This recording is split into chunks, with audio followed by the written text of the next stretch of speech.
ba sa mata? Grabe. So, congrats sa photoshoot kanina. Ganda ng mga kuha mo dun, ha? Yung mga sa beach. Lalo na yung got, no? Bagay na bagay. Hindi ka pala maging emo, eh. Emo. Ha? Grabe. 2 taon ka na pala agad, no? Sa Kalingap. Hindi. Parang kailan lang. Pero mas may hinintay ako. Alin? 2 taon? Anong hinintay mo sa 2 taon? Yung atin. Na? Atin na. Sa atin maging... Yung yung atin. Atin? Atin na. Yung mag 2 years din tayo. 2 years? Oo. 2 years lang? Ay, hindi. Siyempre, mas sumama pa dun sana. Ba't sana? Siyempre, di ko man alam kung baka mali yung mabalita ko ng mag-asawa ka. Ba't negative ka? Baka malaman ko kung ano ng issue mo, charot. Ba't ako? Grabe ka naman sa akin. Ba't sana? Grabe, dami mo pagdududa. Mag-aasawa ko. Bakit hindi na lang ikaw? Sana. Diba? Yun ay kung makapaghintay ka. Hintay. Pwede. 5 taon nga. Nahintay ko na eh. Bilis lang. Saka, magaling ako maghintay. Puro hintay nga ako eh. Simula pa lang sa Kalingap, puro paghihintay na ang ginawa ko. Sablay nga lang yung iba. Aray mo.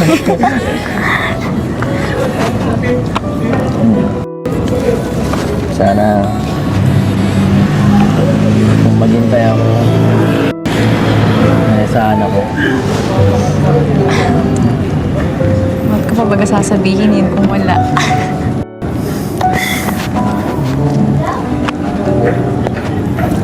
Ngayon na, sobrang busy mo. Medyo nawawala ka na ng time sa akin. Busy ka rin naman Naman, sabi ko baga sa'yo, pag ikaw tungkol sa'yo, nasisira ang oras ko. Nasisira. Sira ang schedule ko. Kasi, hindi kita matiis. Pero yun na yung dahilan ko kaya yung linisan naman sa'yo. Ayoko masira yung schedule mo. Masirahin mo. Gusto lagi ka nakikita. Pag gusto mo talaga, gusto ko lagi ka nakikita eh. Siyempre, yung nakaabala sa studies mo. Ako, sarili kong oras ko. Pwede kong hinto kahit anong gusto ko. Trabaho. Pero ikaw, hindi ka pwedeng mag-excuse ka sa school. Basta-basta. May mga priorities ka na ngayon. Ang dami na.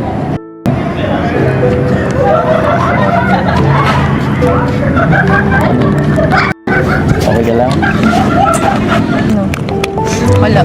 Gusto ko lang mag-sorry sa'yo. Tsaka syempre mag-thank you. Sa pag-iintindi. Nag-iintay. Siyempre.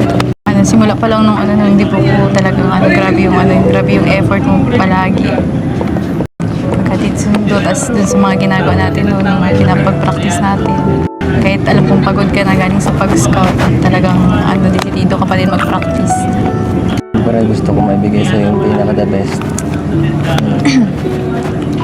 Ginawa ko yung lahat. Kaya nga, thank you. Para may pakita sa'yo yung seryoso ako. Kita mo sa lahat hanggang sa regalo ko. Lahat yun galing sa akin. Galing dito.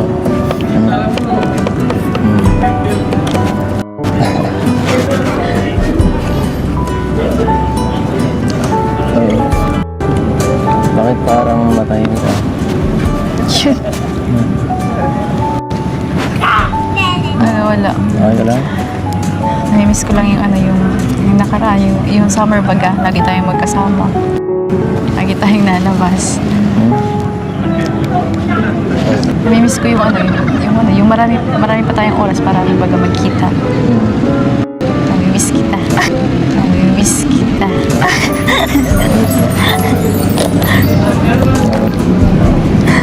Yes, man. Gabi naman eh. Gusto naman ang panahon eh. Mamalay natin. Sila, second year ka na. Third year. At wala na, tapos ka na. No? At magagawa mo na kahit anong gusto mong gawin. Baka susunod, makita na lang kita. Nasa ibang bansa ka na. Kasi ikaw, baka may asawa ka na. Ako? Bakit mo naman ako tinataboy? Hindi kita tinataboy. Siyempre, napapaisip din ako noon.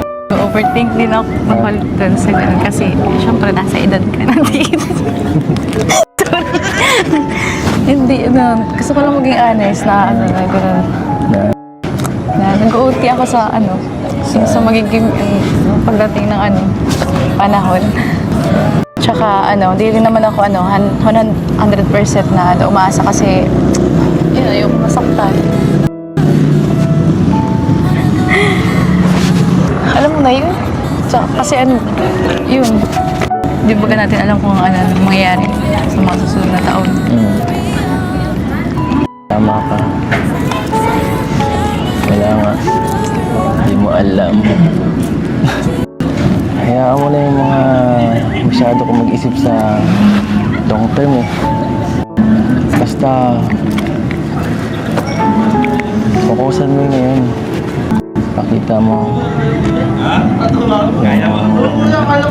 samahin mo yung pagmamahal mo sa kanya at araw-araw at yan, yun naman mahalaga eh, at sigurado hindi yung basta-basta magbabago kung palagi ka namang nag-show up. Huwag mo na masyadong huwag tayong mag-isip ng masyado. Matagal pa yun eh. Enjoyin ta muna yung ngayon. Okay ka lang? At parang nakatitiray ka.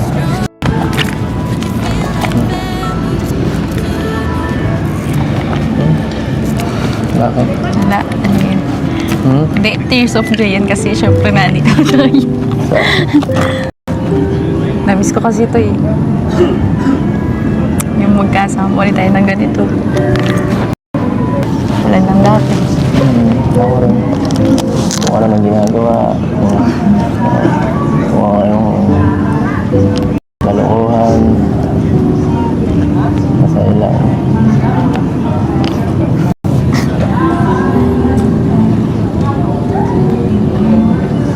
Diba?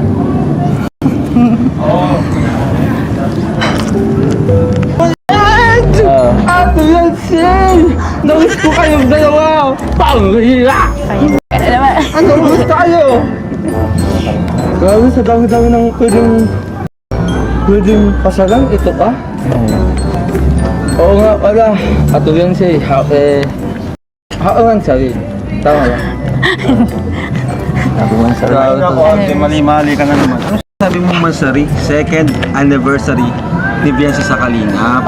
Kuya Uso. Dito kalit ka na naman. Kuya, pasensya na, nagtatulog kasi talaga ako. Ayan, so, tawag dyan. Buti nandito ka. Oo, kuya. Pag-uwi ako ngayon. Balita sa kanila. Ano, kuya? Basta, kunin mo yung bag ko. Kunin yung bag ko. Anong kay Beshi? Beshi na kay Beshi yung bag ko. So, ayan, Biancy, Eds. Congrats sa 2 taon sa Kalingap. Especially kay Biancy. Eds naman kasi 5 taon na to sa Kalingap. Veterano na to.